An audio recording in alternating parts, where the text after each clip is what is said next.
السلام علیکم پیارے دوستو، امید ہے کہ آپ سب ٹھیک ہوں گے۔ دعا ہے کہ اللہ پاک آپ کو خیر و عافیت سے رکھے۔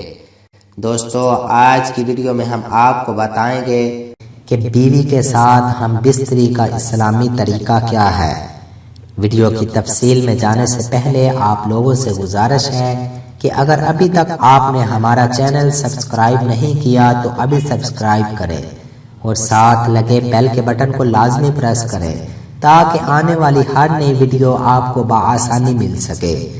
حضرت ابن عباس رضی اللہ تعالیٰ عنہ نے کہا کہ نبی کریم صلی اللہ علیہ وآلہ وسلم نے فرمایا، تم میں سے کوئی شخص جب اپنی بیوی کے ساتھ ہم بستری کرنا چاہے تو یہ دعا پڑھے، بسم اللہ الرحمن الرحیم، اللہم جنبنا الشیطان وجنب الشیطان ما رزقتا، یعنی اے اللہ تو ہم کو شیطان سے بچا اور جو اولاد ہمیں عطا ہو اسے بھی شیطان سے بچا۔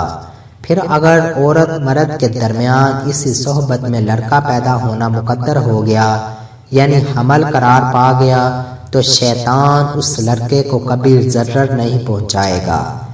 حضرت ابن عباس رضی اللہ تعالیٰ عنہ نے فرمایا کہ نبی کریم صلی اللہ علیہ وآلہ وسلم پر یہ آیت کریمہ نازل ہوئی جس کا مفہوم کچھ اس طرح سے ہے، یعنی تمہاری عورتیں تمہاری کھیتیاں ہیں، تم اپنی کھیتی میں جس طرح چاہو آؤ، تو اس کا مطلب یہ ہے کہ آگے سے آؤ اور پیچھے سے آؤ، لیکن پیچھے کے مقام میں صحبت کرنے سے بچو اور حالت حیض میں ہم بستری سے پرہیز کرو۔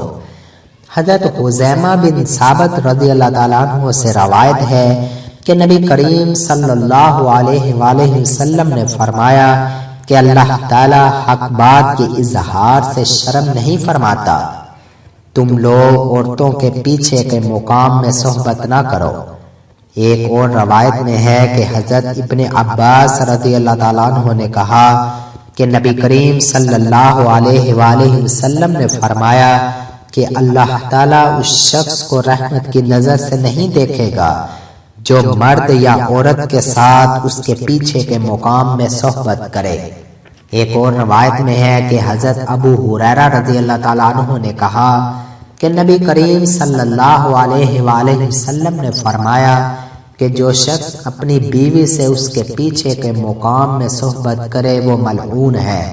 امید کرتے ہیں کہ یہ ویڈیو آپ کو پسند آئی ہوگی۔ اگر یہ ویڈیو آپ کو اچھی لگی ہے تو زیادہ سے زیادہ شیئر کریں، کیونکہ اچھی بات پھیلانا صدقہ جاریہ ہے۔